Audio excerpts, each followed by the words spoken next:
जय सिया राम। सब सुख लहे तुम्हारी सरना, तुम रक्षक काहू को डरना। हनुमान जी के प्रति जब हमारी भक्ति बढ़ती है तो कई बार माया के प्रभाव में भी उस भक्ति से हमारा मन हटने लगता है, मन विचलित होने लगता है, उच्चाटन की स्थिति आ जाती है और अपने इष्ट को लेकर कई तरह के सवाल, कई तरह का संदेह पैदा हो जाता है। और ये सब जो त्रिगुण में माया है उसके प्रभाव की वजह से होता है। बाबा नीम करुणी जी महाराज एक ऐसे अद्भुत संत जिन्हें लोग हनुमान जी के ही अवतार कहते हैं। उन्होंने कई मौके पर अपने भक्तों के इस शंका का समाधान किया है, निवारण किया है।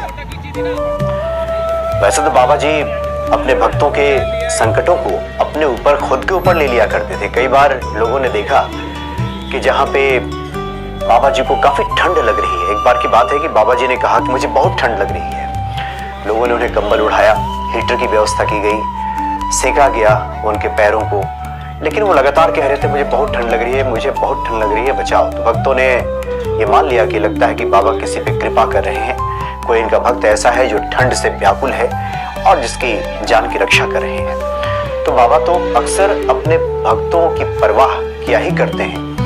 भक्त के भीतर अगर मन में किसी प्रकार की शंका हो जाए तो उसका समाधान भी बाबा तुरंत कर दिया करते थे। एक बार की बात है, होत्री दृत शर्मा जी हुए उनके भक्त बाबा जी के। उन्होंने संतों से यह सुना था, कथाओं में सुना था कि जो विभूतियां हैं, जो विभूतियां अवतरित होती हैं, जो ईश्वर के अवतार होते हैं या जो सिद्ध संत होते हैं, पुरुष होते हैं, उनके पैरों के जो त्वचा है वो काफी कोमल होती है, बड़े नरम पैर होते हैं। जैसे हम प्रभु राम के और भगवान कृष्ण की कथाओं को सुनते हैं कि जो विभूतियां होती हैं उनके पैर बहुत ही नाजुक, नरम होते हैं। संतों का इस तरह का भाव होता है कि बहुत ही कोमल चरण है प्रभु के, और जो विभूतियां हैं, जो सिद्ध संत हैं, उनके साथ भी ऐसा होता है।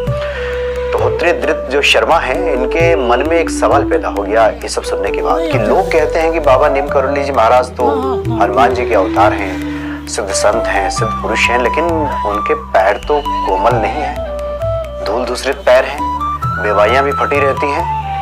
ये कैसे संत हैं? अगर ये सिद्ध संत होते तो इनके पैर भी कोमल होते। अगर ये सिद्ध संत होते तो इनके पैरों में तो बेवाइयां नहीं फटी रहती, धूल दूसरे तो पैर नहीं होता, बिल्कुल कोमल पैर होता, जैसे कि राम और कृष्ण के पैर बताए जाते हैं संतों द्वारा। तो अब वहम पैदा हो गया, क्योंकि शंका पैदा हो गई। और ऐसा ही होता है, भक्तों के मन में न जाने कहां से ऐसे वैसी बातें आ जाती हैं जिसका कोई आधार नहीं होता। लेकिन शंका तो शंका है, वो मन में अगर आ गई, किसी प्रकार का शक पैदा हो गया, तो फिर उसका निराकरण कैसे हो? बाबा से ये बातें छिपी ना रह सकी। उन्होंने शर्मा जी से कहा कि एक बार जब शर्मा जी उनसे मिलने गए, मन में वही शंका कि ये कैसे सिद्ध पुरुष है, ये सिद्ध संत के तो लक्षण दिखाई नहीं देते। बाबा जी समझ गए। बाबा जी ने कहा कि शर्मा चलो घूमने चलते हैं। तो कैंची आश्रम में थे, वहां जब घूमने निकले तो घूमते घूमते बाबा एक ऐसी जगह पे चले गए जहाँ पे गोखड़ू के छोटे छोटे पौधे थे और उसमें बड़े छोटे छोटे कांटे होते हैं। बाबा वहां से चलने लगे आगे आगे, और कांटे पे पैर रखते हुए बाबा निकल गए। और इधर शर्मा जी, जिन्होंने चप्पल भी पहना हुआ था, इनके चप्पल से भी कांटे वो चुभने लगे, जो कि काफी नुकीले गोखरू के कांटे होते हैं। बीच बीच में रुक जाते थे, कांटे निकालने लगते थे। बाबा मुस्कुरा कर पीछे देखते थे और कहते थे कि क्या हुआ शर्मा जी, आगे बढ़ो, चलो, कांटे चुभ रहे हैं। और इस तरह से चलते चलते शर्मा जी के पैर लहूलुहान हो गए। और जब वो लोग वहां से आगे बढ़े, आगे निकले और लौट करके जब आए तो बाबा जी के पैर में कोई कांटा नहीं चुभा था, बिल्कुल सुकोमल पैर, धूल दूसरे पैर न जाने कहां गायब हो गया था।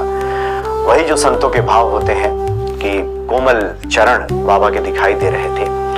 ये देख करके बड़ी लज्जा महसूस हुई शर्मा जी को। उन्हें लगा कि ये तो बेकार ही न जाने इस तरह के प्रश्न उनके मन में उठ रहे थे। लेकिन साथ ही उन्होंने बाबा को धन्यवाद भी दिया कि कितने दयालु, कितने नरम दिल हैं बाबा, कि उन्होंने तत्काल अपने भक्त को बचा लिया, शंका का समाधान कर दिया। मन में इस तरह की शंका जब पैदा हो रही थी तो शंका की वजह से जो भक्ति प्रभावित होती, भक्ति खंडित होती, इससे बाबा ने बचा लिया। तो बड़े दयालु है बाबा नीम करोड़ी जी महाराज। हनुमान जी भी, जिन पे कृपा होती है हनुमान जी की, अगर मन में कुछ ऐसे वैसे विचार आते भी हैं, बहुत बार लोग लिख करके भेजते हैं कि मन नहीं लग रहा, मेरा तो एक काम नहीं हुआ, ऐसे वैसे सवाल मन में उठने लगते हैं। हनुमान जी सबका करते हैं, मेरा तो नहीं करते। करते भी हैं क्या न जाने ऐसे वैसे सवाल जिनके मन में आता है।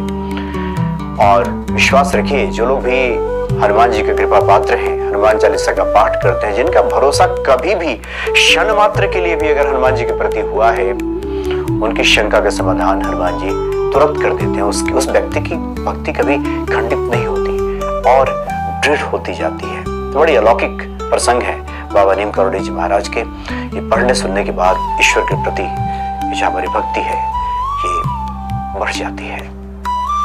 जय सिया राम।